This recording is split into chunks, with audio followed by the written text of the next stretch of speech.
dramatically most of us have underestimated our inner capacity to connect with and learn about previously hidden strata of our own consciousness. It is my hope that after completing this book, listeners will come away with the understanding that, at least in the case of the Santo Daime, psychedelics can be used reverently, as genuine sacraments, and that this religion with roots in the Amazon rainforest is, at least for many people, a powerfully transformative and profoundly illuminative spiritual path.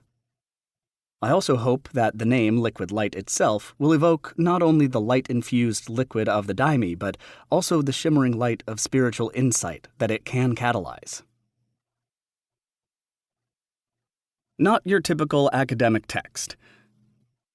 As you will soon discover, Liquid Light is by no means your standard academic text.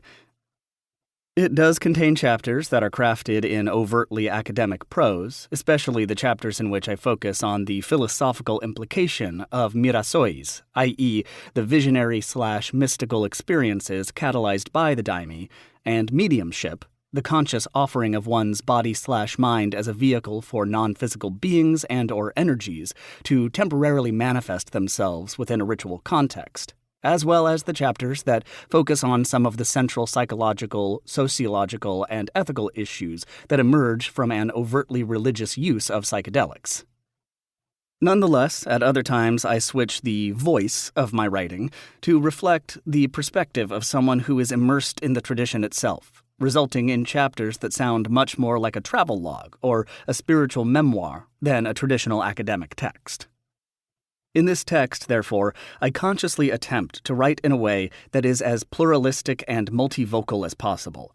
While at times I will express myself as an academic, at other times I will write as an initiate of the religion. What can I say? I'm both. Insider and outsider, as well as something else, something that doesn't fit well within any neatly defined category. I have to confess that I've actually enjoyed this sort of rhetorical balancing act, although I admit that it can at times be rather daunting. While writing this book, I've often felt a bit like I've been, as they say in Portuguese, equilibrando os pratos, literally balancing the plates, in that I felt something like a juggler who is working extremely hard, albeit with as much ease as possible, to keep several plates simultaneously spinning in the air. I've actually enjoyed the challenge of writing in a way that my academic colleagues can respect, while also writing a book that is accessible to a wider, educated audience intrigued by psychedelic spirituality, and at the same time simultaneously speaking to and accurately reflecting the experiential reality of Daimistas, knowing that each of these three audiences possesses radically different standards for what counts as good writing. This is therefore not going to be one of those books written about the Santo Daime tradition, and I've read many of them, that gives you the impression that the author has never even taken the tiniest sip of this potent liquid.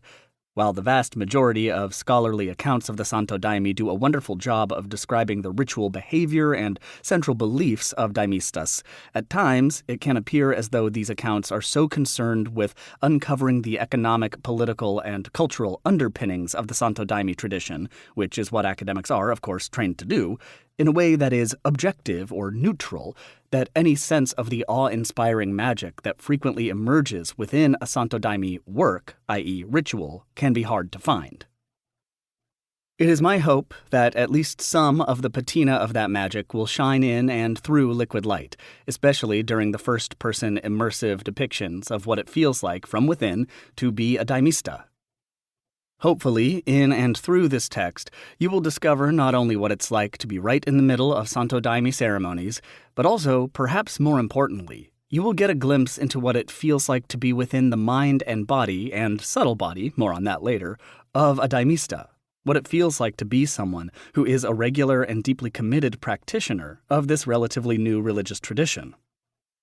On the website for this book, you will find a glossary, liquidlightbook.com/glossary, that lists the major technical terms found in this text. You will also discover two appendices. One, Psychedelics 101, a straight-to-the-point introductory depiction of the bedrock basics of what anyone interested in psychedelics should know about these transformative substances, liquidlightbook.com/psychedelics. And two, Santo Daime 101, a highly compressed account of the key beliefs and practices of the Santo Daime tradition, liquidlightbook.com/Santo Daime.